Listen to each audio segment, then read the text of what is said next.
XSFM입니다. I, D, W, K.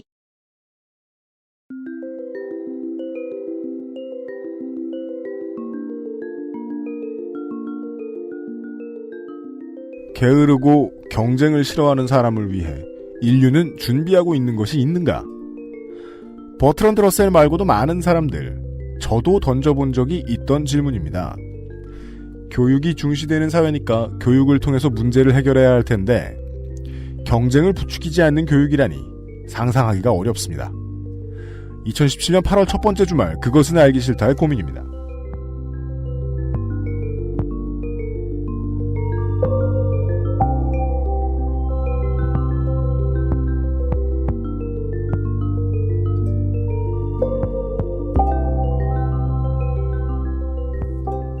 주말 잘 보내고 계십니까? 혹은 휴가지에서 이것을 들으실 수도 있겠죠. 그렇죠. 노동에 대해서 다시 생각하면서. 네. 처음에는 말이에요.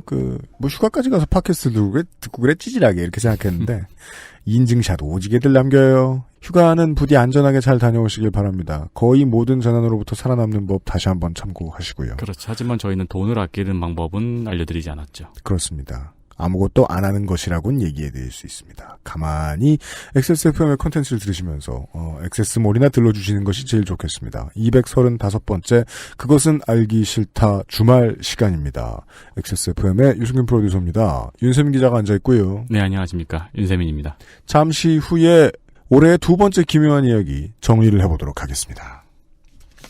그것은 알기 싫다는 나의 마지막 시도 퍼펙트25 전화영어에서 도와주고 있습니다. XSFM입니다. 내 인생의 6개월이 그냥 날아가 버렸어. 한국인 가게에서 일했지.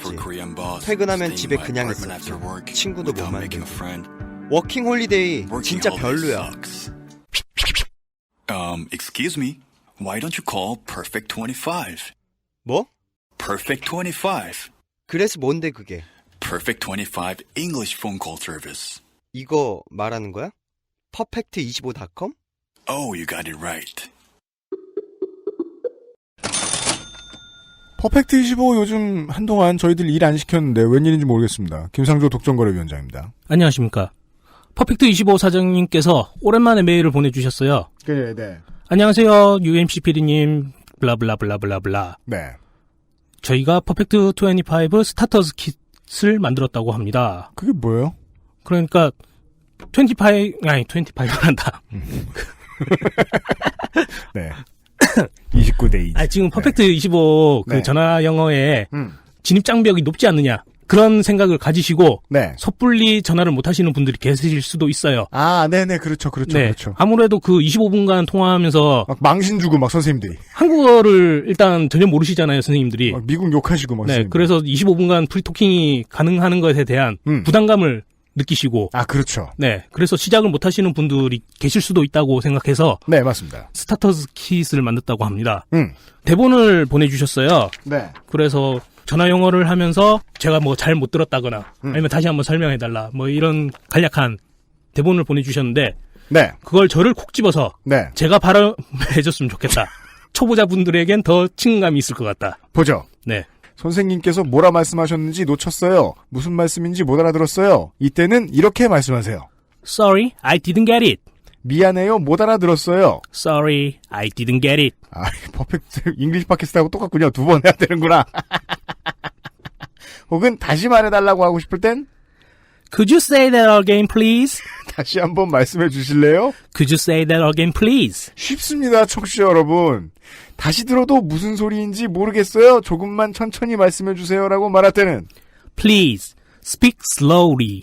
좋네요. 네, 조금만 천천히 말씀해 주실래요? Please, speak slowly. 퍼펙트25는 보통 스카이프로 진행을 하기 때문에 채팅창에 적어달라고 부탁을 할 때도 있는 모양이에요. 그때는 이렇게 말합니다. Could you type it down, please? 채팅창에 방금 하신 말씀 써주세요. Could you type it down, please? 수업 중에는 사전을 함께 쓰면 도움이 될 수도 있어요. 사전을 찾고 싶을 때는 이렇게 말을 하랍니다. Let me search that in my dictionary. 이 단어의 뜻을 제가 찾아볼게요. Let me search that in my dictionary. 네, 들으셨다시피 강세를 다 틀리고 그래도 다 알아들으십니다. 사전 사용이 어려울 때는 스펠링을 물어봐야 됩니다. How to spell that? 화가 난 거 아닙니다. 터펙티시버 선생님들도 부산 사람들을 많이 만나봤기 때문에 이게 화가 난 게 아니라는 걸 아실 거예요. 스펠링이 뭐죠? How to spell that? 네. 이렇게 하시면 됩니다. 이쯤에서 제가 광고주분들께 좀 말씀드리고 싶은 게 있는데. 날 그만 귀찮게 해라. 물론 여러분 광고주분들께서 요구하시는 사항을 제가 최대한 들어드리려고는 하는데 이런 식으로 제 이미지를 소비하는 그런 요구를 하신다. 이럴 때는 엑스트라 차지 붙이겠습니다. 그렇습니다. 예, 계약서에 추가할 거고요. 비싸게 받아야 되겠습니다. 네.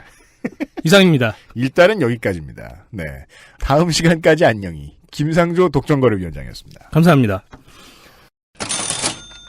저희 방송 중에 소개됐던 이 남극 사시는 수강생은 장보고 과학기지에 계신다. 네. 너무 많은 걸 까나? 그리고 이제 가끔 심심할 때는 채팅창을 쓸 수 있다고 아까 말씀드렸잖아요. 네. 예, 직접 찍은 오로라 사진도 보내주고 있다. 우와. 물론 그것만 가지고 내가 나도 장보고 과학기지에 가보고 싶어 이런 생각은 하나도 안 듭니다만은. 근데 한 번은 가보고 싶긴 하네요. 사진은 그냥 찍은 거 보면 되지 뭘. 아니 근데 오로라가 그려진 신발도 있어요, 난. 저는 네. 오로라가 전 인류를 향한 사기극이 아닐까 가끔 의심하거든요. 장보고 과학기지에서도 하라는 과학은 안 하고 사기나 치고 있는 거예요.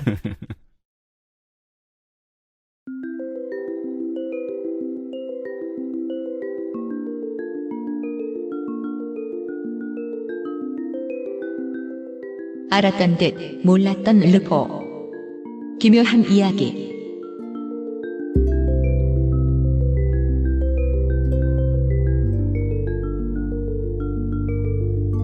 지금도 앤틱한 물건을 찾고 있는 교양 있는 사람들, 애호가들 사이에서 특히나 장난감에 관심이 많은 사람들 사이에서는 50년대부터 70년대 중반까지 생산되던 일제 장난감만큼 값어치를 높게 받고 있는 물건이 별로 없습니다. 아, 그래요?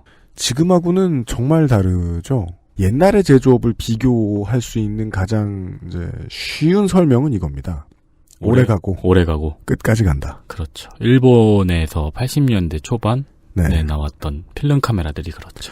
튼튼하고 두꺼운 양철을 가지고 만들고 아이들이 베지 않도록 마감도 훌륭하고 네. 칠도 훌륭한데 칠 코팅도 잘 돼 있고 건전지만 잘 빼놓고 있으면은 수십 년 뒤에 다시 배터리를 집어넣어도 똑같이 돌아가는 우리의 어른 세대들 뭐 이런 저희들 같이 이제 아시아에 사는 사람들 말고 유럽이나 이제 북미 대륙에 사는 사람들이 크리스마스 때 받았으면 하는 선물 1순위 일본의 경공업 제품들 장난감이 아니더라도 TV, 라디오, 차 일본은 공업으로 전 세계를 집어삼킬 수준의 빠른 성장세를 거듭했습니다. 네. 그 시절의 이야기를 해주실 것 같군요. 완성형 셀 네티즌 21호님입니다. 안녕하십니까? 네. 어제는 4가지 목소리를 냈어요. 그렇죠. 오늘은 잘생기셨어요? 셀 완성되면 잘생겨졌잖아요. 맞아요. 그건 너무 얇은 외모 지상주의 아니었나요? 완전체가 되면서 잘생겨져요. 그렇죠. 코, 입이 생겨요. 아, 입은 원래 있었죠? 아니, 전투력이 높아지는 건 백보 양보할 수 있어요. 왜 미남이 되죠? 그게 그 당시의 만화 혹은 이제 우리가 보는 매체에서 생각할 수 있는 가장 중요한 도구인 것 같아요. 중요한 부분인 것 같아요. 전투력이 올라가거나 판단력이 상승했는데 네. 잘생겨집니다. 참, 정말. 네. 예, 지난 시간부터 교육에 관한 이야기를 하고 있습니다. 지난 시간에는 80년 전의 작품을 하나 봤고요. 대공황 이후를 살던 사람들이 교육이 필요하다고 해서 지식인들을 만들어놨는데 지식인이 필요 없어지자 버려져 버린 그래서 방황하던 청년들의 이야기를 봤습니다. 그리고 네. 정말 그것과 비슷한 우리 현대의 이야기를 조금 살펴봤습니다. 그런데 지금 한국이 앞으로 지식교육을 어떻게 할 것이냐 혹은 더 넓은 의미에서 교육을 어떻게 할 것이냐를 생각할 때 참고를 해 주셨으면 하는 사례가 일본에 하나 있어서 그 이야기를 해보려 합니다. 네. 두근두근합니다. 네. 일본은 고도 경제 성장 시기에 사회가 전반적으로 활기에 차 있었어요. 뭔가가 지금까지 사람이 점점 죽어나가다가 그렇죠. 정말 남자도 죽고 여자도 죽고 다 죽어나가다가 이제는 일을 하고 돈을 벌고 도로가 생기고 철도가 생기고 사회가 전반적으로 활기에 차 있었습니다. 도시마다 공장에 채용을 못해서 안달해. 네. 제 그 힐링 방법 중에 하나인데요. 이 비밀인데 유튜브에서 80년대 일본의 땡카콜라 광고를 보는 거예요. 왜요? 그거를 쫙 한 40분 1시간 분량 정도로 쫙 이어준 거를 그냥 멍하니 보고 있는 거예요. 사람이 그렇게 행복해져요. 그래요? 예, 너무 여유롭고 너무 활기차고 네. 어떤 문명이 극치를 달리고 있던 시점이었죠. 그랬는데 그 이면에는 분명히 부작용도 따르고 있었습니다. 경제가 단기간에 성장하면서 일본은 자연스럽게 경쟁 사회로 변모하고 있었고 경쟁으로 가득 찬 사회 분위기는 당연히 사회 진출을 준비하는 학교로 이어집니다. 이게 어떻게 자연스럽냐라고 생각하실 수도 있을 것 같은데 성공하는 사람이 늘어나면 경쟁도 신이 납니다. 맞네요. 흥이 돋아요. 그때는 패배한 사람들도 다시 찬스가 있을 거라고 생각하기 때문에 경쟁 자체를 받아들이죠. 부는 패자 부활을 허락합니다. 그리고 여기서 한 가지 차관점이 있는데요. 개인의 삶은 보통 일반적인 순서로 학교를 먼저 경험하고 사회를 경험합니다. 그래서 순서를 학교, 사회 순서로 생각을 해요. 학교가 경쟁이 심했고 네. 그러고 학교를 끝나고 사회에 나가봤더니 사회도 경쟁이 심하더라. 네. 그래서 학교는 사회의 축소판이란 말은 많은 의미를 함의하고 있죠. 네. 그런데 사실은 사회가 학교에 영향을 주는 거죠. 선후 관계가 개인의 삶과는 반대로 되어 있죠. 저는 지금 평론가가 되었습니다. 깜짝 놀랐습니다. 네. 사회가 경쟁이 심하기 때문에 학교가 경쟁이 심해지는 거예요. 학교가 경쟁이 심해서 경쟁 사회가 되는 게 아니라. 그러네요. 개인의 삶의 방향성과 반대로 작용합니다, 원래는. 네. 그런데 이걸 의도적으로 사회가 망각하고 학생들을 괴롭히는 순간이 있어요. 최근에 어떤 뉴스를 봤냐고 하면 한국의 뉴스였는데 네.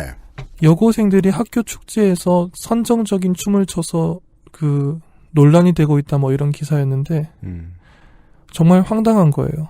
지금의 고등학교를 다니고 계실 만한 분들이 성장하면서 TV에서 봤을 그들의 모델이 될 만한 연예인들은 전부 다 뭐라고 하죠? 섹시 댄스라고 하나요? 그렇죠. 네. 지금 고등학생 정도의 나이가 되셨을 분들이 만약에 그분이 몸을 움직여서 자신을 표현하는 춤이라는 예술에 관심이 있었다면 네. 그분들이 성장 과정에서 TV에서 봤던 거의 대부분의 여성 연예인들이 추는 춤은 어떤 성적인 매력을 강조하는 춤이었을 거예요. 그럼요.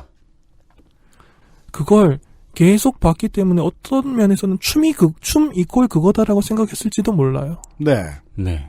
계속되는 문제제기에도 사회가 의도적으로 무시하고 있는 부분이죠. 네. 네. 그러다가 그게 춤이라는 생각을 했을 법한 세대의 학생들이 춤을 췄는데 언론이 갑자기 학생을 꾸짖어요. 미성년자가 이런 선정적인 동작을 하다니. 그 언론이 온 국가가 걸그룹에 정복되는 시점에서 동조했을까요? 반대했을까요? 동조했거나 아니면 절에서 기사를 썼겠죠. 그렇습니다. 절도 팁이 있어요. 온 국가가 걸그룹에 정복되는 동안 언론이 그걸 방조하거나 혹은 유도하거나. 그렇죠. 숨막히는 뒤태 같은 기사를 썼겠죠. 네. 그런 기사를 써서 걸그룹이 모든 미디어를 점령하도록 만들어 놓고 그걸 볼 수밖에 없는 환경을 만들어 놨던 학생들이 춤을 추라고 해서 저게 춤이구나 해서 춤을 췄는데 요즘 학생들이 이렇게 선정적이다라고 하면서 화를 내는 거예요. 네. 반대입니다. 사회가 먼저 변하고 그게 학교에 영향을 주는 거죠. 그래놓고 저런 학생들이 사회로 나올 경우에 같은 말들을 하는군요. 방향이 반대로 되어 있죠. 일본은 사회가 극심한 경쟁 사회로 들어섰고 그 극심한 경쟁이 학교로 이어집니다. 학생들이 당시에는 희망이 좀 있었어요. 주입식 교육제도 쪽에서 살아남으면 경쟁을 해야 되기는 했는데 그 경쟁에서 일단 이기기만 하면 성적이 좋으면 좋은 대학에 가고 좋은 기업에 가서 취직해서 성공할 수 있다. 내 집을 사고 가족이 네. 생기고 네. 차를 사고 짱구 아빠처럼. 예. 그 어떤 신앙에 가까운 믿음이 있었어요. 그런데 그 고길동 씨처럼. 그 성공을 하기 위해서 주어진 길이 굉장히 간단한 거예요. 학교에 앉아서 주어진 정보를 암기하고 시험을 치고 시험을 잘 치는 거예요. 게다가 시험 끝나면 그 정보 잊어버려도 돼요. 맞아요. 네. 그걸 계속 반복하고 있었던 겁니다. 1억 정도 되는 국가가. 네. 인구 그건 1억 정도짜리 국가가. 그 지식은 교양이 아니죠. 시험 끝나면 잊어버려도 그 누구도 뭐라고 하지 않습니다. MT 갈 때. 네. 저는 이제, 요즘 팟캐스트에서 청취자분들이 잘 아시는 문제입니다. 저는 친구가 없었어요. MT를 갈 때, 모든 게임을 처음 해본 거예요. 사람들이 모여서 하는. 우와. 술 먹는 이런 거. 그래서 MT 갈 때마다 늘 긴장을 했었어야 됐어요. 룰을 배워야 돼. 그리고 이제 MT 끝나고 이제 MT 안 가도 되는 이제 2, 3학년이 되죠. 그럼 다 까먹었잖아요. 네. 수능 공부를 그렇게 오래 했는데 MT 가서 하는 술 먹기 놀이 규칙처럼 싹 까먹어버리죠. 맞아요. 네. 게다가 까먹어도 되고요. 그렇죠. 예. 그냥 그게 경쟁의 도구로 사용되는 거죠. 그러니까 이게 높은 확률을 그렇게 생각하시면 좋아요. 수능 만점자가 무식할 확률. 잘못된 질문입니다. 예. 수능 만점 맞았죠? 그 다음부터 제로예요. 우리 모두는. 맞아요. 네. 그렇게 사회에서 증폭된 스트레스가 학교로 내려왔습니다. 그런데 중요한 사실 있죠. 학생도 사람이라는 거죠. 네. 학생도 스트레스를 받습니다. 극심한 경쟁은 극심한 스트레스를 낳습니다. 고도 경제성장 시기, 일본이 1960년대, 70년대 이렇게 넘어오는 경제성장 시대 학생 세대에게 주어진 전체적인 스트레스 양이 굉장했어요. 그러면 그것을 해소하기 위한 일탈의 양상도 당연히 자연스럽게 과격해지죠. 네. 따돌림. 이즘에 일본의 특산물이죠. 학교 폭력, 비행 청소년들이 저지르는 범죄, 상남이 인조, 등교를 거부하는 학생, 크로우즈. 이 말은 정말 문명 국가가 교육을 생각하면서 가장 먼저 없애야 되는 말이죠. 성적 비관 자살. 네. 네. 이런 문제들이 점점 쌓이고 언젠가 임계점에 도달하게 됩니다. 그래서 1972년이 되면요. 다른 움직임이 하나 나옵니다. 일본의 일본 교직원 조합이라는 곳이 있습니다. 네. 이곳이요. 마치 한국의 우익이 전교조를 싫어하듯 일본의 우익이 싫어하는 곳입니다. 그러니까 여러 가지 면에서 한국의 정규조네요. 일본 교총이 따로 있는 모양이군요. 또 반대로 안타고니스트로. 뭐랄까 정말 비슷해요. 일본의 우익들이 쓰는 글 같은 것을, 그러니까 우파 지식인으로 분류되는 사람들이 쓰는 칼럼 같은 걸 읽어보면 요즘은 이런 게 나쁘고 이런 게 좋지 않고 이런 게 정말 안 좋고 일본 교직원 조합의 교육이 나쁜 게 이유겠죠라고 끝이 나요. 이 일본 교직원 조합이 일종의 타개책을 제시합니다. 기존의 주입식 교육에서 탈피해서 여유가 있는 교육. 이 여유를 일본 발음으로 유토리라고 하는데 여유가 있는 교육으로 교육의 방향을 크게 전환할 필요가 있다. 한국 어른들이 자꾸 유도리 하는 그 단어인가 봐. 그 단어입니다. 우리 오늘 깜짝 많이 놀래요? 오.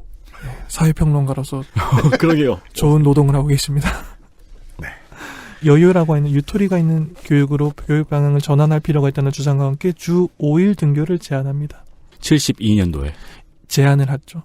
그래서 유토리 교육의 정의와 범위가 여러 가지가 있어요. 이게 유토리 교육을 하자라고 한 게 아니라 교육 안에 이런 게 있으면 유토리다 뭐 이런 식으로 정의를 하기 때문에 굉장히 베리에이션이 많습니다. 언제 시작했고 언제 끝났는지가 학제에 따라서 이야기가 다른데 네. 대략 1980년대에 들어서면 1980년에 초등학교, 소학교, 그리고 1982년에 중학교, 81년에 중학교, 1982년에 고등학교 이런 식으로 순차적으로 여유 있는 교육, 유토리 교육이라는 게 도입이 되기 시작합니다. 그 뒤 1990년대와 2000년대를 거쳐서 정말 많은 우여곡절을 겪는데 좁게 이야기하면 2002년부터 2010년대 초반까지를 유토리 교육이라고 하기도 합니다. 그런데 넓게 보면 80년대까지 거슬러 올라가죠. 이 유토리 교육이라고 하는 게 주입식 교육 현장에서의 무한 경쟁, 이런 것에 대한 반발 속에서 탄생한 것이죠. 유토리 교육이 이런 반발 속에서 탄생했던 만큼 교육 계획이 획일화, 무한 경쟁 이런 것에서 탈피한 여유 있는 교육, 여유 있는 삶이란 것을 모토로 삼고 있었어요. 이 교육은. 그래서 가장 먼저 각급 학교의 학습량을 대폭으로 줄입니다. 외워야 되는 양을 줄인 거예요. 네. 여기까지 들으시면 어떻습니까?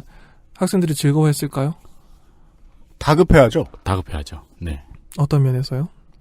뭐 가르치질 않아. 바빠 죽겠는데. 아니죠. 그럼. 얼마 전에 우리나라에서도 고등수학이 그렇게까지 어려울 필요가 없다는 논의가 있었어요. 네. 그래서 그 수준을 좀 낮춰보자라고 했을 때, 학부모의 반응인지 학생들의 반응인지 모르겠는데, 그렇게 된다면 그 부분에서 나는 어느 부분에서 앞서 나갈 수 있는가. 그러니까요. 화두가 되었었어요. 그 부분이잖아요. 세대는 갑자기 1년 단위로 10살짜리가 들어오고 20살짜리가 들어오고 그렇게 바뀌는 게 아니잖아요. 네.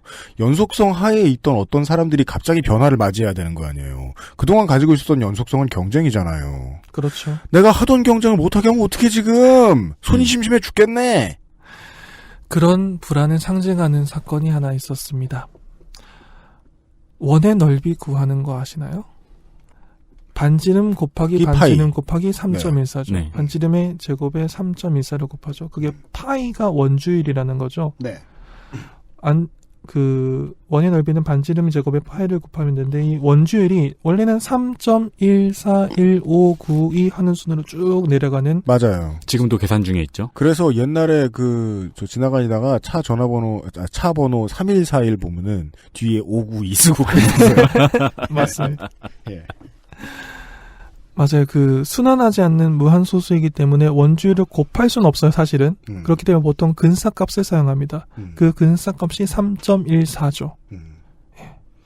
그래서 3월 14일이 화이트데이가 아니라 원주율 데이라고 하는 애들이 있는데. 그렇습니다. 맞아. 그래가지고. 파이를 먹자. 그걸 먹죠. 네. 그런 말을 한다고 안 외로워지는 게 아닌거죠. 깜짝 놀랐습니다. 네. 훅 들어오셔서. 보통 근사값인 3.14를 사용합니다. 그런데 유토리 교육 세대 이전에는 예를 들어서 반지름이 3이면 3 곱하기 3 곱하기 3.14를 계산해서 내면은 정답이라고 처리를 해줬어요. 네. 그랬는데 유토리 교육에서 학습량을 줄이면서 1990년대 후반에서 2000년대 초반 사이에 어떤 교육 정책이 나오냐면은 손으로 계산할 때는 그 소수점 안에 숫자 이런 걸 좀 제한을 하자. 너무 이렇게 무한으로 풀어주면은 선행학습을 해서 애들이 힘들어하니까. 네. 그래서 줄이자라는 게 있었기 때문에 그것과 맞추기 위해서 손으로 계산할 때는 원주율을 3으로 간주해도 괜찮다라는 방침이 생깁니다. 손으로 계산한다는 게 어떤 의미인가요? 그러니까 주판이나 계산기를 쓰지 않고. 계산기를 쓰지 않단 말이죠. 예. 그걸 하기 위해서 다른 기능을 배우고 학습 시간이 늘어나기 때문에 일정한 학년까지는 손으로 계산해서 답을 써내는 시험의 경우에는 3으로 쳐도 된다. 원주율의 근사값을. 네. 이런 정책이 하나 나왔습니다. 일본의 학원이라고 하죠. 네. 공부를 가르치는 사립적인 학원과 언론이 난리를 내요. 원주율을 3이라고 가르친다. 모두가 동성애를 하라고 권유한다. 꽤 큰 오보였고요. 이게 심지어 일본에서도 아직까지 이렇게 오해하고 계신 분들이 있어요. 원주율 3.14로 가르쳐요.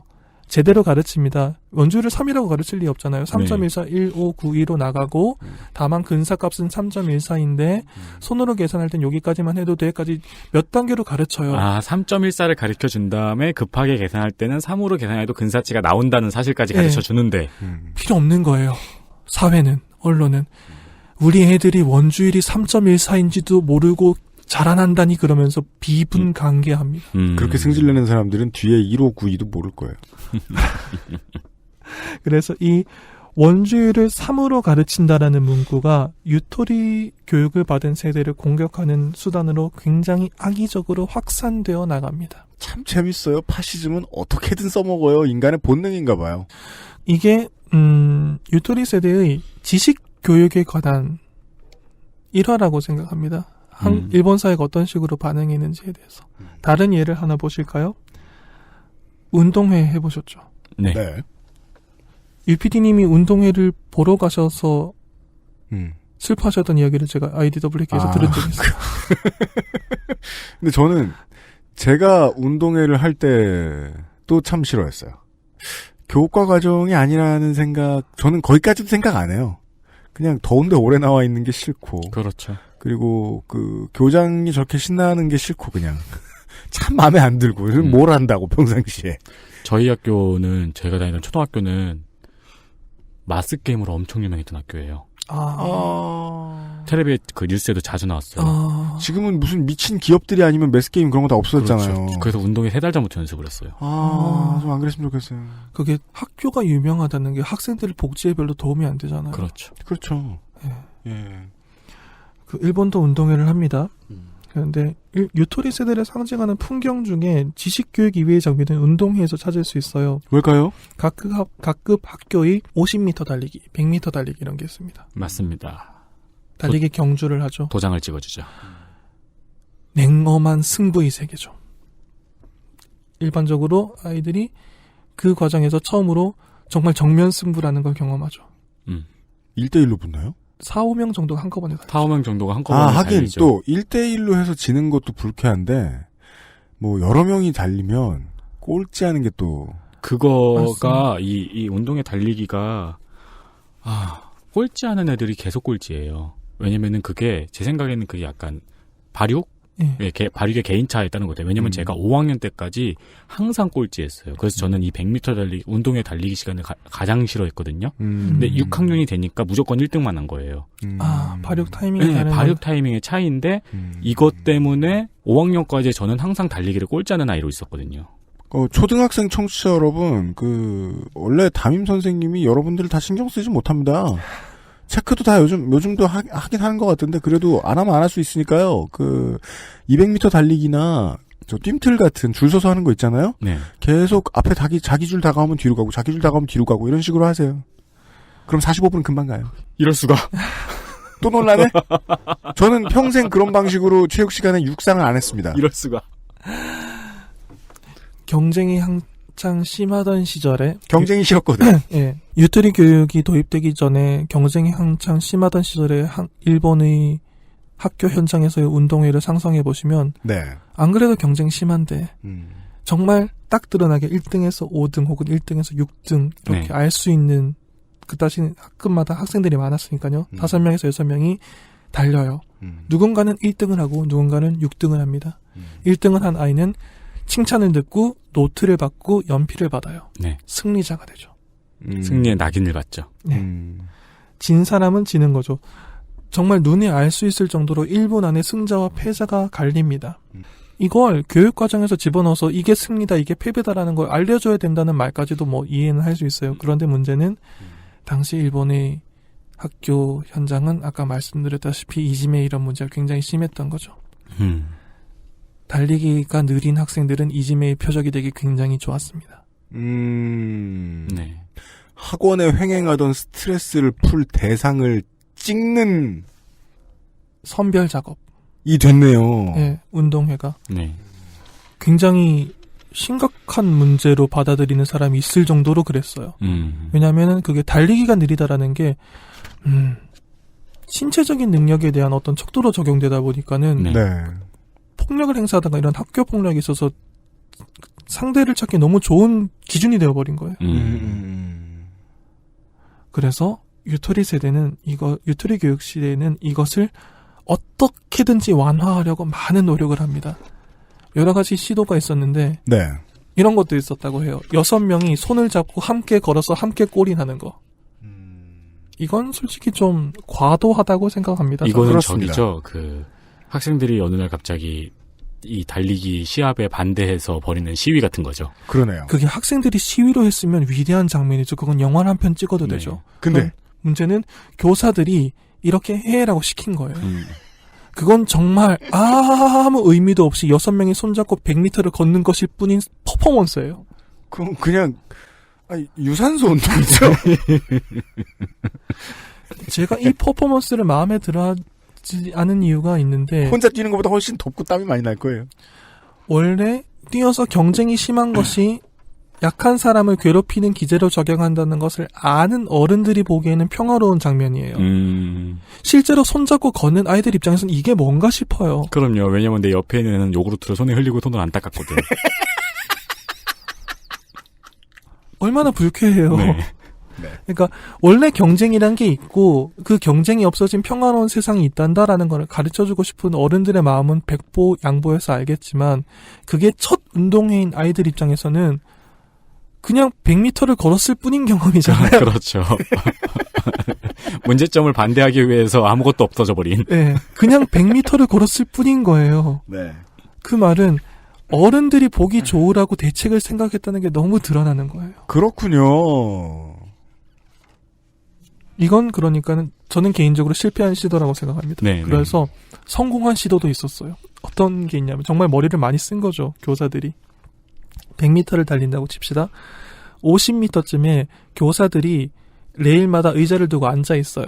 이게 아직 영상이 남아있는데 아이들이 막 뛰어서 와요. 그래서 자기 레일에 앉아있는 교사와 가위바위보를 합니다. 재밌네요, 그거는. 이길 때까지. 네. 이기면 다시 나머지 코스를 뛸 수 있는 거예요. 이거는 상징적인 의미가 있어요. 이걸 도입한 이유는 간단합니다. 꼴찌가 괴롭힘을 당하는 이유가 뭐였죠? 약하기 때문이잖아요. 네. 그런데 이 승부에서 운이라는 요소를 집어넣어 버린 거예요. 네가 이긴 것은 네가 달리는 게 빨랐다는 것도 상당 부분 있지만 나머지 일정 부분은 가위바위보를 일찍 이겼기 때문에 즉 운이 좋았기 때문에 승부에 있어서 삶에 있어서 일정 부분은 운이 작용한단다라는 걸 가르쳐주는 거예요. 저 이거는 굉장히 찬성합니다.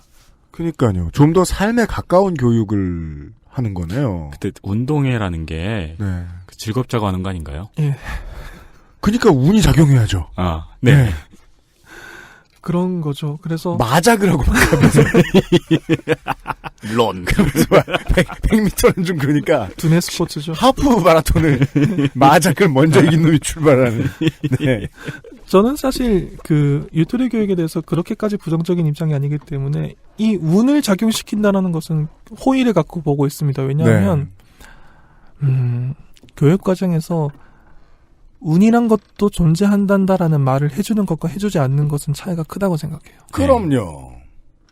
그리고 학생들을 경쟁으로 몰고 갈 때 세상에 운이란 건 없다라고 말하는 전 그건 거짓말이라고 생각하는데 운이 작용하지 않는다라는 말을 계속하는 사람들은 결과에 대한 책임을 그 학생에게 모두 다 지우려고 해요. 네가 못났기 때문에, 네가 노력을 덜 했기 때문에 100% 너의 잘못으로 이 결과가 온 거다. 아니거든요. 삶의 대부분의 경우에서 운이라는 건 항상 일정 부분 이상의 작용을 합니다. 네. 그것을 교육 과정에서 가르쳐주지 않는 건 좀 잔인한 일이라고 저는 생각을 해요. 싱크홀에 빠지는 운전자를 구청에서 보상을 안 해주겠다는 그런 심보죠. 운이 작용한 거 아니야, 그거. 운이 작용했죠, 그건. 네. 이런 식으로 들어보셨으니까 아시겠지만 교사들마저도 시행착오를 겹치면서 여러 가지 궁리를 했어요. 어떻게 경쟁을 좀 덜 해볼까? 어떻게 학생들이 좀 더 서로 안 잡아먹고 뭐 이렇게 운동의 얘기는 하나의 예일 뿐이겠죠. 예, 좀 더 즐겁게 살 수 있을까? 어떻게 여유 있는 교육, 어떻게 여유 있는 삶을 살 수 있을까라고 굉장히 많은 시간을 들여서 거대한 시도를 했습니다. 그런데 문제는 지금 일본 사회가 기억하고 있는 유토리 교육에 관한 게 대표적인 걸 꼽아보자면 요거 2개 정도라는 거예요. 3.14하고 운동에서 전력 질주하지 않는 아이들. 한 게 없단 소린가요? 라고 판단하고 싶어 하죠. 오호. 아, 잠깐 그게 부정적인 의미군요. 예. 아, 저는 방금 운동에서 전력 질주하지 않는 아이들이라고 말씀하셔가지고 아우 귀엽다라고 생각하고 있었는데 무슨 결과가 나왔길래 그러지요? 잠시 후에 확인하시죠. 그것은 알기 싫다는 살아서 집까지 상쾌한 아침 술친구에서 도와주고 있습니다. XSFM입니다.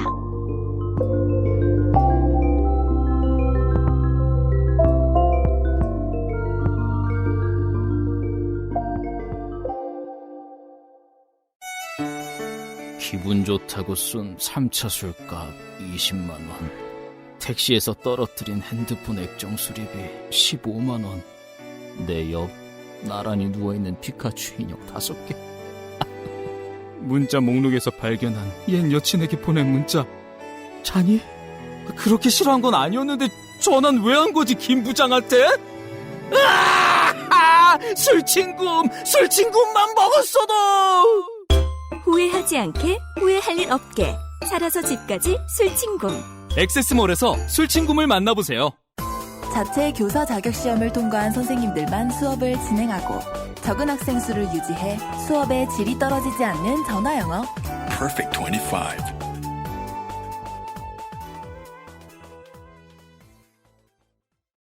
술, 대화, 사람, 그리고 술자리에 필요한 마지막 한 가지. 살아서 집까지 술친구.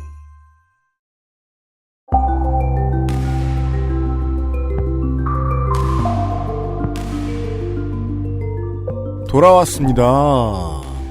아직 우리는 이야기의 시작도 듣지 않은 것 같습니다. 청취자 여러분들 들으시기에 플레이타임이 얼마 안 남았는데도 불구하고요.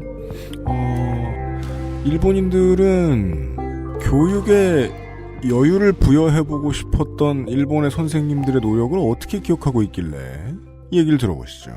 유토리 교육을 받은 세대를 유토리 세대라고 합니다. 이해찬 세대보다 좋게 들려요. 알기 쉬운 정의죠. 그리고 이 유토리 세대가 사회에 진출했을 때 일본 사회는 문자 그대로 알러지 반응을 보입니다. 싫어 이런 식의. 조직 생활에 잘 적응하지 못한다. 쉽게 포기한다. 참을성과 끈기가 부족하다. 기초학력과 지식이 부족하다. 이기적이다. 젊은이다운 포부와 패기가 없다. 나약하다. 어디 봅시다. 하나하나 확인할 수 있을 것 같아요. 조직 생활에 잘 적응하지 못한다. 왕따를 시켰는데 슬퍼했다. 참을성과 끈기가 부족하다. 이 말들은요. 저 사람을 욕하고 싶은데 욕할 말이 정말 없을 때 하는 말들의 총집합이에요. 기초학력과 지식이 부족하다. 내가 외운 걸 안 외웠다. 이기적이다. 부당한 일을 시켰는데 안 한다. 연봉 협상에서 말을 2마디 이상 한다. 금방 포기한다. 과로 직전에 포기한다. 11시 전에 집에 갔다. 젊은이다운 포부와 패기가 없다. 술을 권하는 것을 거부했다. 거부하는 게 패기 아닌가요? 그렇게 생각 안 해. 네, 내가 하라는 걸 안 한다. 그러면은 이제 뭐 내가 싫어하는 상사가 시키는 걸 거부하면은 뭐 패기가 있는 거겠지만 내가 하는 걸 거부하면 조직 생활에 잘 적응하지 못하는 거죠. 참을성과 끈기가 부족한 거고. 네, 이기적인 거죠.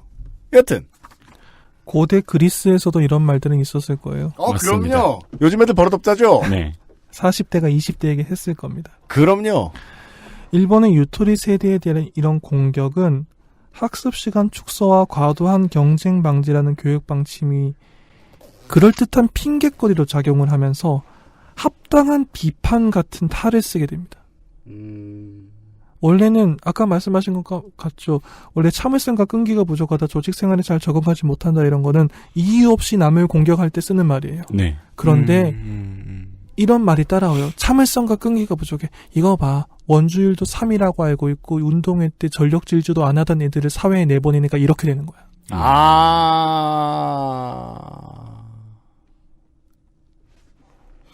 군대 병장들이 하는 마인드거든요. 병장 때는 신경 안 써요. 상병인가? 일병 말에. 네. 어떤 식으로 작용하죠, 그게? 그러니까 뭐 니네 아직 혹한기를 안 뛰었으니까 고생을 모른다. 군대 좋네 요새. 뭔 소리야. 2년 동안 만나면 다 요새 군인이야. 그러니까요. 좋으면 네. 살든가. 그러니까. 합당한 비판이라는 탈을 쓴 이미지 비평은 청취자 여러분들도 다 아실 겁니다. 늘 가혹한 법이죠. 정말 아무 이유 없이 사람을 지적하고 비판하고 욕해놓고 이래서 너희 세대는 원주율 3이라고 알고 있어서 아무것도 모르는 거야. 이래서 너희 세대는 열심히 50m도 뛰어본 경험이 없기 때문에 이렇게 나약한 거야. 유토리 세대는 지금도 일본 사회에서 별다른 이유 없이 공격받고 멸시당하는 세대라는 것에서 벗어나지 못하고 있어요. 그게 한 세대에게 가해진 공격이라는 게 되게 잔인하네요. 무섭죠. 네, 아무 잘못 없는 사람들이잖아요.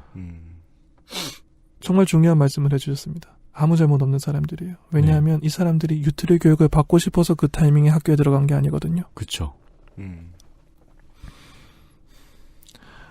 역설적인 말입니다만 유토리 교육이라는 국가 단위의 거대한 시도가 수십 년의 시간이 흘러서 사람들의 기억 속에 남긴 게 고작 원주율 근사값을 3.14가 아니라 3이라고 알고 있는 세대. 운동회에서 전력 질주하지 않은 세대라고 요 정도에 그친 것 자체가 사실은 일본 사회가 유토리 교육이라는 시도를 정당하게 평가하려 하지 않았다는 증거라고 생각해요. 그럼요. 우리가 이명박을 이야기할 때 네. 이태리 명품 셔츠만 입는 사람 이렇게 말하면 그건 그 사람을 평가하지 않겠다는 뜻이잖아요. 그렇죠. 4대강 얘기 안 하겠다는 뜻이잖아요. 네. 예를 좀 잘 들 수 있는데 오늘 피곤해가지고. 유토리 교육에 대해서 제대로 평가하려 하지 않고 그냥 이미지만 가지고 공격하는 거죠. 게다가 그것이 어떤 특정한 세대에 대해서 공격하는 방향으로 나오고 있습니다. 저는 이렇게 정당한 평가도 뛰어넘어 버리고 그냥 이미지로 공격만 하는 이유를 사회는 변할 준비가 되지 않았으면서 교육을 변화시키는 것으로 사회를 변화시킬 수 있다고 생각한 접근 방식에서 찾고 싶어요. 일본 사회가 과도한 경쟁, 그 경쟁으로 인한 스트레스, 그 스트레스로 인한 폭력이라는 굴레에서 벗어나고 싶었으면 기성세대들이 우선 사회를 바꾸는 노력부터 했어야 합니다. 사회에서 경쟁을 줄이고 사회에서 그 경쟁으로 인한 스트레스를 줄이고 스트레스로 인한 폭력을 줄였어야죠.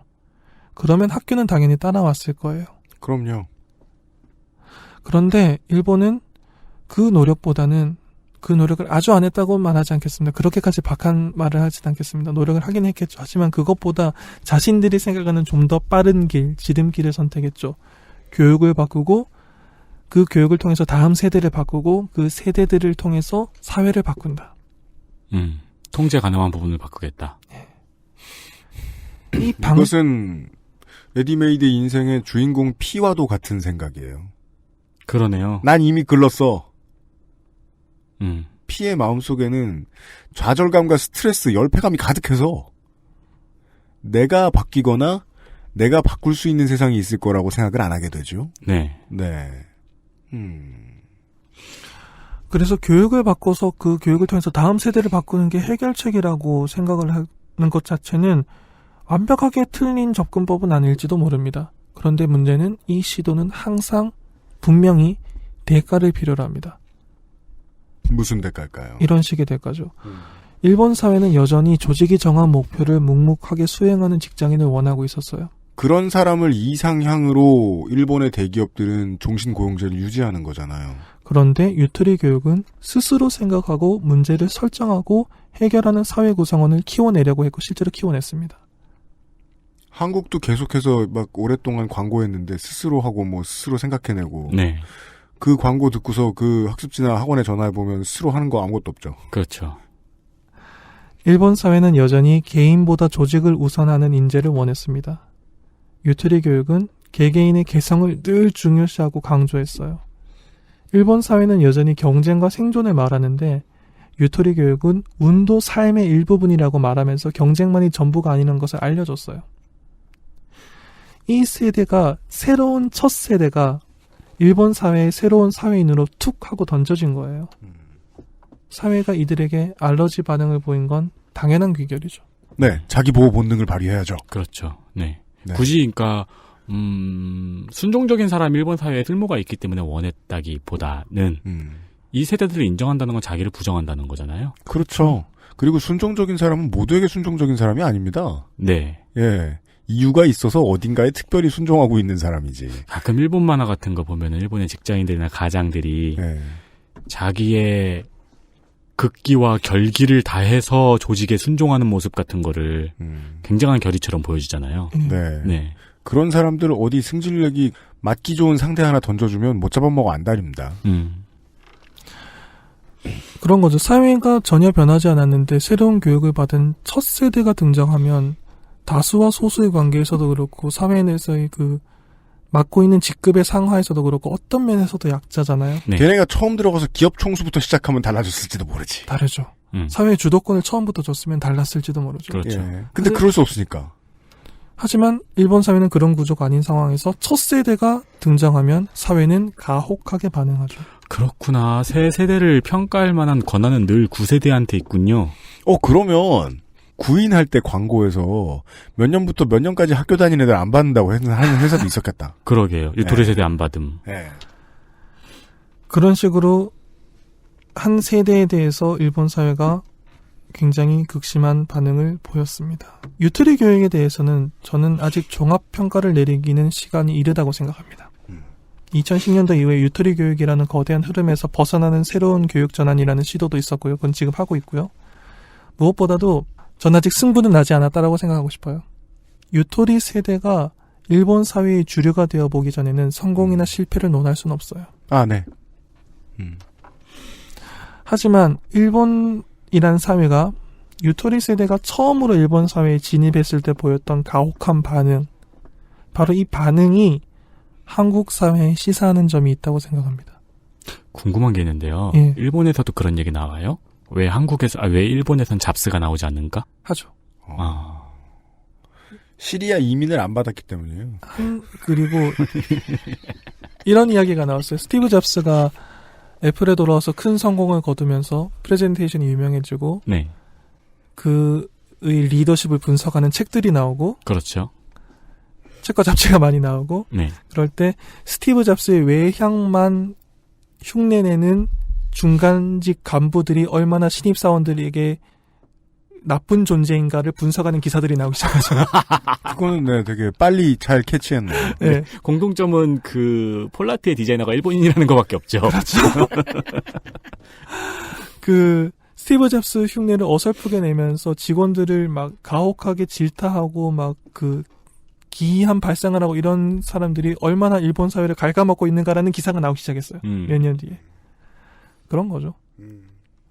일본 사회가 보였던 격렬한 거부 반응. 사실 거부 반응을 보이면 안 되는 건데도 그 교육을 그 학생들이 선택해서 한 게 아니니까요. 네. 그런데도 불구하고 보였던 거부 반응이 한국 사회에서도 요즘 주목할 만한 메시지를 주고 있다고 생각합니다. 경쟁 방송입니다만 1973년 3월 18일에 방영된 SBS 그것이 알고 싶다. 1973년이라고 하셨어요. 1900이라고 했어요? 네. 1973년이라고 말씀하셨어요. 아무런 것도 겹치는 게 없는데 죄송합니다. 아, 지금 버그 떴죠? 버그 떴어요. 뻔히 지금 대본에 2017년이라고 써놓고서 제가 썼어요. 게다가 대본을. 네. 2017년 리딩 오류라고 하죠. 네. 잠깐만요. 네. 네. 2017년 3월 18일에 방영된 SBS 그것이 알고 싶다 1068회 방송이 많은 시사점을 남겼습니다. 경쟁 방송이긴 합니다만. 그렇습니다. 예. SBS 그것이 알고 싶다 해서 이 방송이 이명박 정부가 야심차게 도입한 특성화고 마이스터고 학생들이 실습 과정에서 어떤 노동 환경에 노출되고 그 가운데 몇 명이 심지어 스스로 삶을 마감하거나 산업재해로 목숨을 잃는 등의 피해를 입었다는 사실을 지적하는 방송이었어요. 네.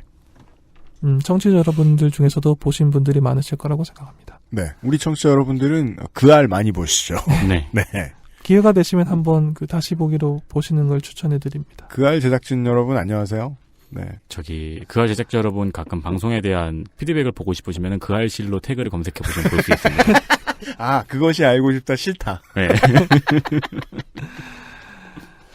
대학 교육이 사회 진출의 유일한 해답은 당연히 아닙니다. 따라서 고등학교 교육을 통해서 기술인을 양성하고 청년 세대의 빠른 사회 진출을 유도하는 방향성 그 자체는 결코 잘못된 것이 아니라고 생각합니다. 그 방향성은 아무리 교육이 좋아도 그렇게 될걸요? 예. 네. 지금 특성화고 마이스터고에 다니고 계신 학생들을 공격하고 싶은 의사는 정말 조금 더고요, 당연히. 그런데 한국 사회가 이 길을 선택하기 위해서는 당연히 자문해야 되는 질문들이 있었어요. 한국 사회는 노동의 가치를 얼마나 높게 생각하는가? 한국은 노동자의 생명을 얼마나 귀중하게 생각하는가? 한국 사회는 기능인을 진심으로 그 기능에 걸맞게 대우하고 있는가? 하나도 자문하지 않는, 제일 자문 안 하는 분야네요. 그러게요. 네. 네. 이 질문에 대한 대답이 명확하지 않았다면 마이스터라던가 기능인이라는 미명 아래 미성년자인 학생들을 노동 현장에 투입하는 것은 지금보다 10배는 신중했어야 돼요. 그랬군요. 노동이라든가 마이스터라든가 기능인에 대한 철학이 완성되지 않은 상태에서 그 상황에서 학생들을 실습에 투입하면 어떤 일이 벌어질지 미성년자가 아닌 세대들, 어른 세대들은 예측을 했어야 돼요. 예측하는 의무가 있었어요. 예측을 했어야 되고 예측했는데도 불구하고 그런 일을 했다면 누군가는 큰 책임을 져야 되죠. 노동의 가치가 제대로 인정받지 않는 사회에서 보호받아야 하는 약자일 수밖에 없는 미성년자가 노동 현장에 투입되면 그 미성년 노동자는 사회라는 이름의 폭력 앞에 안전장치 없이 노출됩니다. 이 방송의 직접적인 계기가 됐던 2017년 1월 22일에 자살해서 생을 마감하신 그 학생이 계셨죠. 그분은 특성화고 졸업을 앞두고 콜센터 현장 실습을 하다가 돌아가셨는데 콜센터 중에서도 계약 해지 방어팀에 속해 있었어요. 최전선이었죠. 고등학교 아직 졸업하지 않은 상태에서. 네. 가장 보호받아야 될 존재를 그렇죠. 어디에 투입했는지 생각을 해봐야 되는 거죠. 그러니까요. 훈련생을 지뢰작업 안에 보낸 거예요. 네. 다시 아까 그 질문들이 나오죠. 한국 사회가 노동의 가치를 얼마나 높게 생각하는가, 노동자의 생명을 얼마나 귀중하게 생각하는가, 기능인을 진심으로 기능에 걸맞게 대우하고 있는가. 네. 이 질문이 없이 원래는 이 질문에 대한 대답이 우리는 노동을 소중하게 생각하고 노동자의 생명을 소중하게 생각하고 기능인을 진심으로 기능에 걸맞게 대우하고 있다라고 하는 대답으로 나와야 된다고 생각합니다. 그런 사회를 만들기 위해서 마이스터고와 특성화고가 필요할지도 몰라요. 네. 그 방향성 자체는 동의할 수 있습니다. 그런데 아까부터 계속해서 반복해서 나오고 있는 이야기죠. 먼저 사회를 바꾸고 교육을 바꿨어야 해요. 노동자가 인정받는 사회를 만들어 놓고 난 다음에 미성년자들을 일찍 직업교육을 시켜서 노동 현장에 투입했으면은 그건 올바른 길입니다. 그렇습니다. 그게 아니라면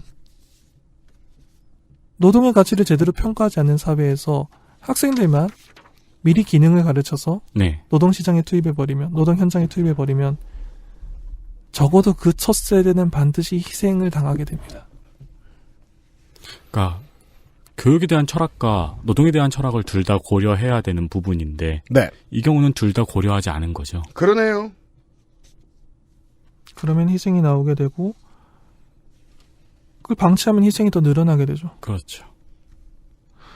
진정한 의미에서 기능인 마이스터들이 앞으로 사회에 지속적으로 배출되고 그것을 통해서 노동에 대한 인식 전환이 느리지만 확고하게 일어날 수도 있어요.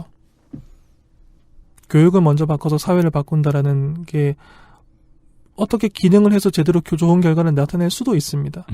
확률이 높든 낮든지 간에. 백보양보해서 한국 사회가 그 길을 간다고 결정을 했다고 칩시다.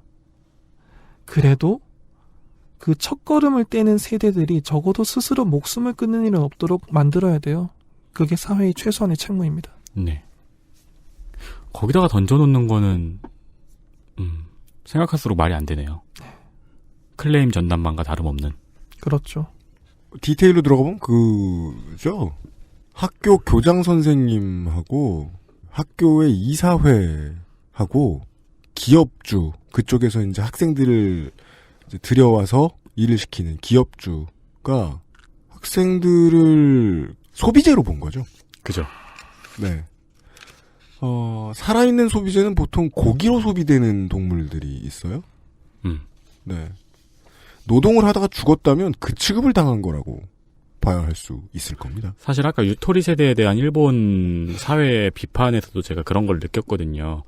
유토리 세대가 나와서 얼마나 행복하게 사는가 등은 아무도 고려하지 않는구나. 이들이 부품으로서 얼마나 쓸모가 있는가만 평가하고 있구나라는 느낌을 받았거든요. 그렇죠. 너희들의 학교 생활은 즐거웠니?라고 질문하는 어른들이 너무 적었죠. 그러니까요. 이것이 기술교육, 기능교육에 관해서 생각해봐야 될 일이라고 생각합니다. 그러면 마지막으로 지식교육에 관해서 한번 생각을 해보죠. 네. 지식교육 분야에서 한국이 어떤 카드를 꺼낼지 아직 속단하긴 이르다고 생각합니다. 새 정부가 출범한 지 얼마 되지도 않았고 지금 나오고 있는 교육개혁들은 뭐 의욕적이긴 합니다만 아직은 시행착오가 좀 더 필요하겠죠. 아마 여러 각계의 의견도 수렴해야 될 거고 앞으로 몇 달 안에 혹은 몇 년 안에 여러 논의를 통해서 어떤 형태로든 청사진이 하나 나올 거예요. 한국의 지식교육은 이런 방향으로 가야 됩니다라고. 네. 속단하긴 이르지만 조금만 예측을 해보면 현재의 취업률, 현재의 학자금 대출 규모라는 현실 속에서 지금의 정부가 무한 경쟁이 살 길이다. 학교를 배틀로얄 수준으로 만들자 이런 식의 청사진을 들고 나올 가능성은 적다고 생각합니다. 네. 아마 그렇진 않을 거예요. 네. 어떤 형식으로든지 교육 현장 전체의 전체적인 경쟁과 스트레스를 줄이고 주입식 교육과는 다른 방식의 지식교육으로 나가자는 청사진을 내보낼 것이라고 전 조심스럽게 예상합니다. 네.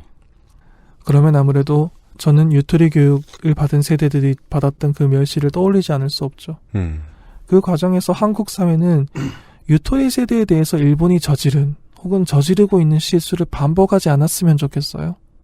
사회가 정당한 경쟁, 정당한 결과에 대한 합의를 제대로 내리지 않은 채 교육에 대해서 경쟁만 제거해 나가면 경쟁이 제거된 교육을 받은 세대는 그 세대가 첫 발을 내디뎠을 때 사회의 과격한 알러지 반응에 직면하게 돼요. 너희들은 이것도 안 배웠고 학교에서 이런 것도 극기하지 않았고 네. 이런 것도 외우지 않았고 학교에서 이런 피나는 노력도 하지 않은 세대들이 어디 사회에 나와서 월급을 받겠다고 하느냐. 심지어 체벌받지 않은 학생들이 사회에 나왔을 때도 그런 얘기가 있었으니까요.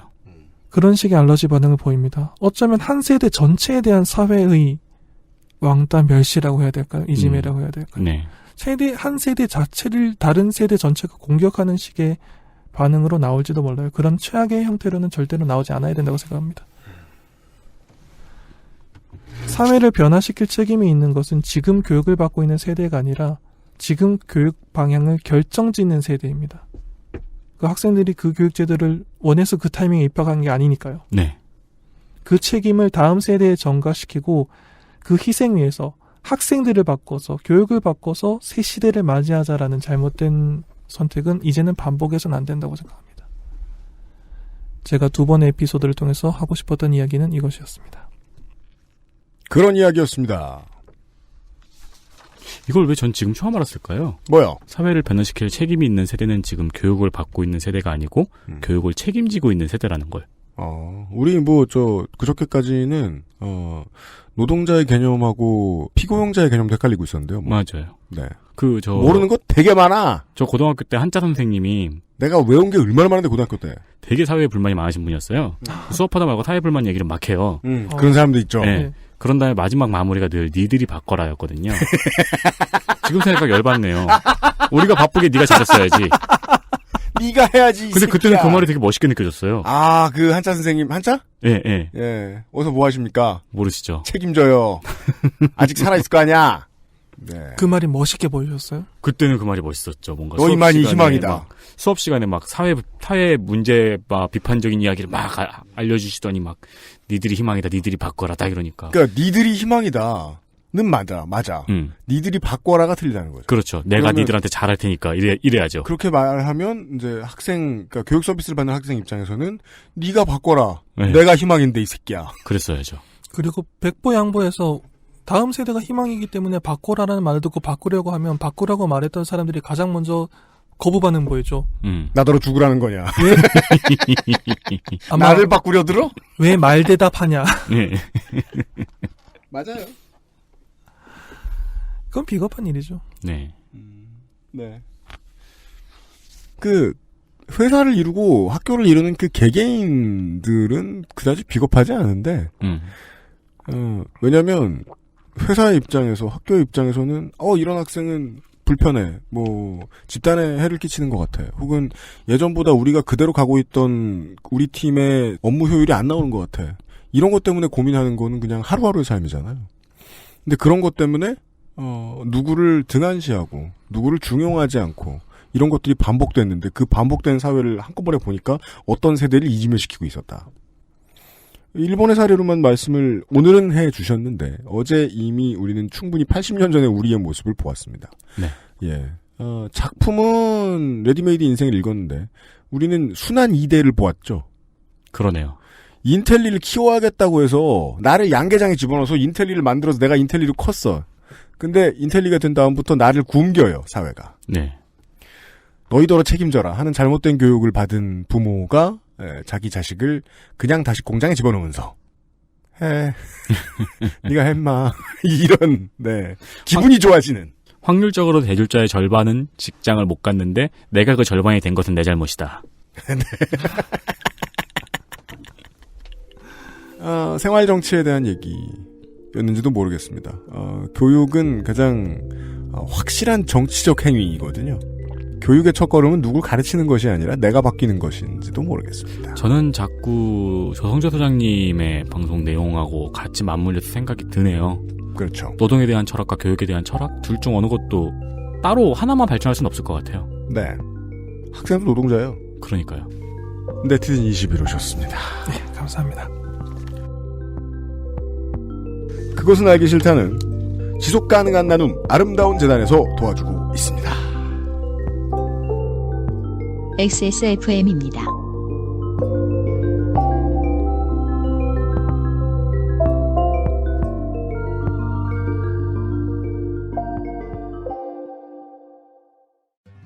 어디선가 나타나서 생명을 구하고 정의를 지키는 영웅 슈퍼맨. 우리 주변에도 많은 슈퍼맨이 있습니다. 바로 공익 제보자입니다. 어쩌다 슈퍼맨이 되어야만 했던 그들에게 세상은 따뜻하지 않았습니다. 수많은 생명을 살린 2명의 간호조무사는 권고사직을 당했고 장애인의 인권을 위해 싸운 선생님은 결국 사직했습니다.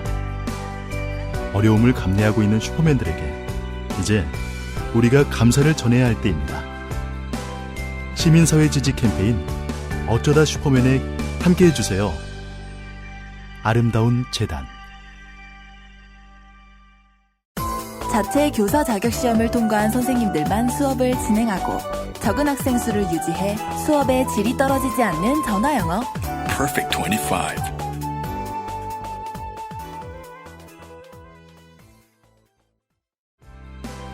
시민사회 지지 캠페인 어쩌다 슈퍼맨에 함께해주세요. 아름다운 재단. 아름다운 재단 한 달 동안 도와주셔서 감사드리고요. 그리고 시민의 한 사람으로서 괜찮은 아이템을 내주셔서 또한 감사합니다. 이 어른들이 사는 사회를 어른들이 피나게 책임지고 있어야죠. 그럼요. 네.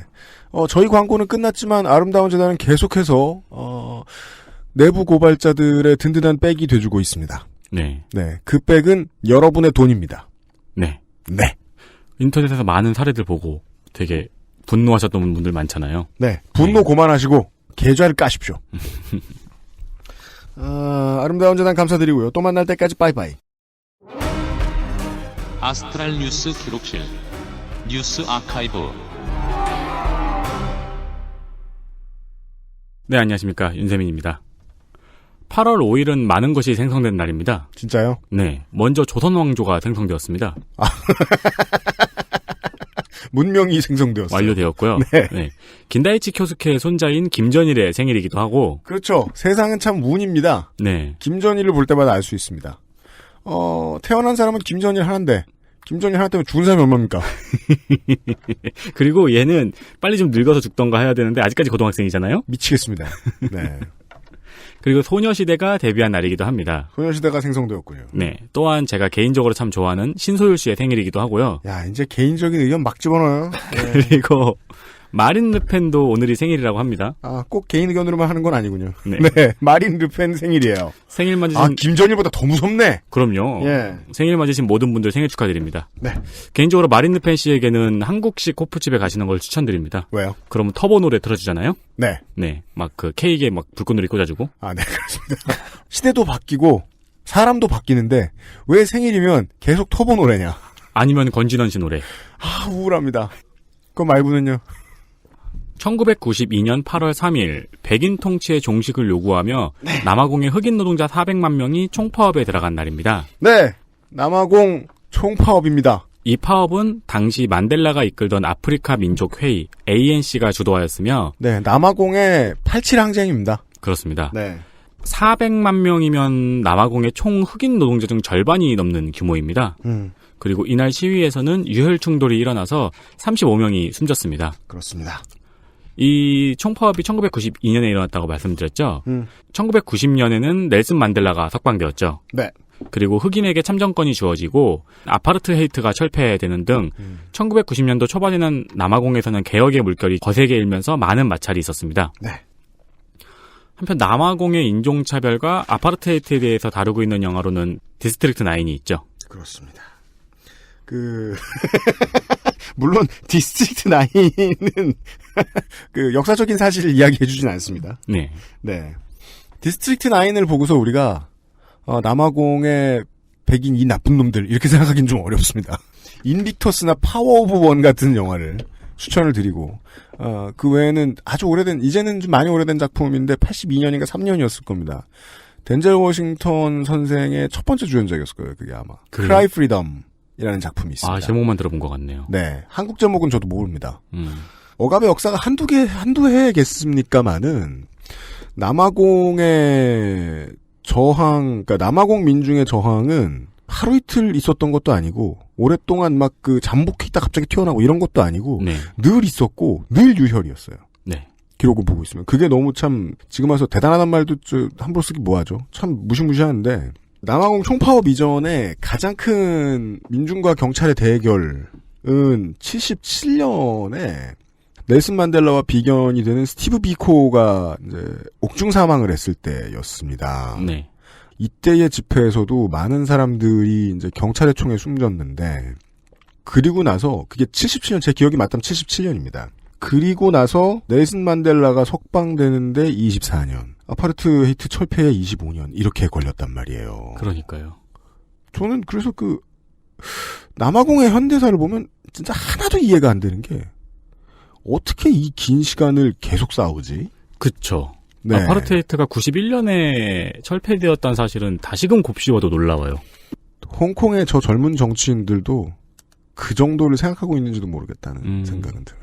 네. 예. 남아공의 싸움 같은 경우에는 조금 특이한 면이 이 백인들이 부족 간 마찰을 계속해서 조장을 했거든요. 그렇죠. 물론 부족 간 마찰도 있었는데 결국 그걸 이겨내고 싸웠어요. 그렇습니다. 네. 네. 그 다음은 뭡니까? 1952년 8월 5일 대한민국의 제2대 대통령 선거이자 최초의 직선제 대통령 선거가 있었던 날입니다. 그렇습니다. 당시에 이승만 대통령은 본인의 당선을 위해서 당시 간선제였던 선거 방식을 직선제로 바꿨습니다. 이게 배경을 이해하지 못하면 무슨 소리인지 모르겠습니다. 그렇죠. 문장만 읽으면 약간 기분이 이상하죠. 그러니까 1948년에 제1대 대통령 선거가 국회의원들이 투표하는 간선제로 치러지고 네. 이승만이 당선되었습니다. 그리고 1950년 2대 국회의원 총선에서 무소속이 의원 정수의 60%에 해당하는 다수를 차지하게 됩니다. 네, 여당이 찌그러집니다. 네, 그리고 6.25 전쟁이 벌어졌습니다. 1951년 이승만 정부는 대통령 직선제 개헌안을 국회에 제출했는데 왜냐면은 의원 정수의 60%가 무소속이니까요. 그렇습니다. 씨알도 안 맥혔죠. 당연합니다. 국회에 제출했거든요. 네. 그리고 1952년에 2대 대통령 선거가 열리겠죠? 이땐 부산이 임시수도였습니다. 그렇기 때문에 정부와 국회가 모두 부산에 있었습니다. 네. 정부는 개헌안을 다시 제출합니다. 그리고 5월에 깡패들을 동원한 관제 데모가 벌어지고 심지어 경상도와 전라도에 계엄령을 선포해버려요. 전쟁 중인데요. 그리고 5월 26일에는 야당의원 47명이 탄 통근버스를 헌병대가 크레인으로 끌어서 연행해버립니다. 네. 이게 그 유명한 부산 정치 파동입니다. 네. 우익단체의 국회의원 연금 사건, 이승만 암살 미수 사건 등 공포 분위기가 조성이 되는 중에 7월 4일 국회의원 정족수만 딱 맞춰서 야당 의원을 데리고 와서 정족수만 맞춰서 석방을 시켰다고 하죠. 데리고 왔다는 게 무슨 뜻일까요? 예, 자기들이 인신을 구금할 수 있는 곳에 넣어놨다가 필요한 숫자만큼 뽑아왔다는 뜻이죠. 네. 그리고 군, 경, 우익단체가 포위하고 있는 국회에서 일명 발췌 개헌안을 통과시킵니다. 네. 이게 대한민국 최초의 개헌이었죠. 그렇습니다. 물론 이 개헌이 통과돼서 직선제가 통과되자 계엄령은 풀렸습니다. 네. 그리고 한 달 뒤에 대한민국 최초의 직선제 대통령 선거가 전시 중에 치러지고 이승만이 74.6%의 득표를 하고 당선됩니다. 그렇습니다. 기묘한 이야기 시간인데 무서운 얘기가 안 나와서 무서운 얘기 하나 준비해 본 겁니다. 어른이 됐으니까 어른들하고밖에 술을 못 먹어요. 네. 어른이 돼서 애들하고 술 먹으면 참 나쁩니다. 그죠. 나쁜 영향을 끼치게 됩니다. 네. 어른들하고 술을 먹다 보면 아 내가 어른이 됐구나 혹은 내 친구들이 어른이 됐구나 하고 이제 안타까울 때가 우리가 지난 이틀 동안 들은 얘기입니다. 애들은 그러면 안 되는데 다음 세대는 그러면 안 되는데 예 그러기 위해서 다음 세대가 편안하게 우리가 할 실수를 하지 않을 수 있게 하기 위해서 네. 우리가 무엇을 할 것인가를 논의하는 게 술자리는 아니죠. 그렇죠. 그렇지만 저는 친구들이잖아요. 확신합니다. 저놈들은 무엇을 할 놈들이 아니다. 누가요? 내 친구들. 국문과애들. 네. 시즈볼에 물론 표 정도는 행사했을지도 모르겠어요. 아, 그럼요. 네. 예. 그게 내가 팀장님이면, 내가 과장님이면, 회의할 때 어떤 분위기를 조성하는 것, 커뮤니케이션의 방식을 어떻게 이끌어내는가, 회식 같은 거 할 때 얼마나 강제적이지 않은 분위기를 만들어내는가, 야유회 할 때 단체가 하는 거 얼마나 못하게 위쪽에서 내가 막아주는가, 밖에 주말에 어디 외식 나가고 놀러 나갔을 때, 서비스업 종사자들에게 어떻게 대우해주는가. 아니, 회사에서도 여전히 하청업체 어떻게 덜 쪼는가. 근데 유감이긴 합니다만은 왠지 말씀하시는 게 나는 어떻게 점점 사라지는가인 것 같기도 하네요. 좋은 지적이에요. 위험 있게 사라져야죠.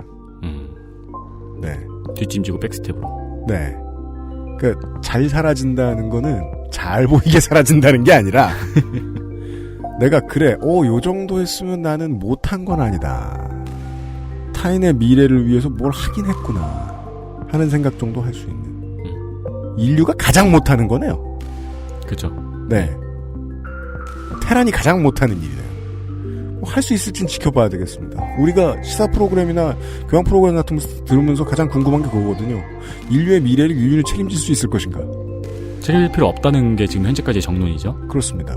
저도 책임 안 지는 행위들 많이 하고 삽니다만 플라스틱도 많이 쓰고 네. 예. 노동자들 집 밟는 여행 상품도 써본 적 있고요. 돌아볼 게 우리 생각보다 되게 많다. 교육을 위해서 하는 걸 배운 시간이었습니다. 네, 윤세민과 유승균 PD 물러갑니다. 다음 주 이 시간에 다시 뵙겠습니다. 예, 듣느라 수고 많으셨습니다. 감사합니다.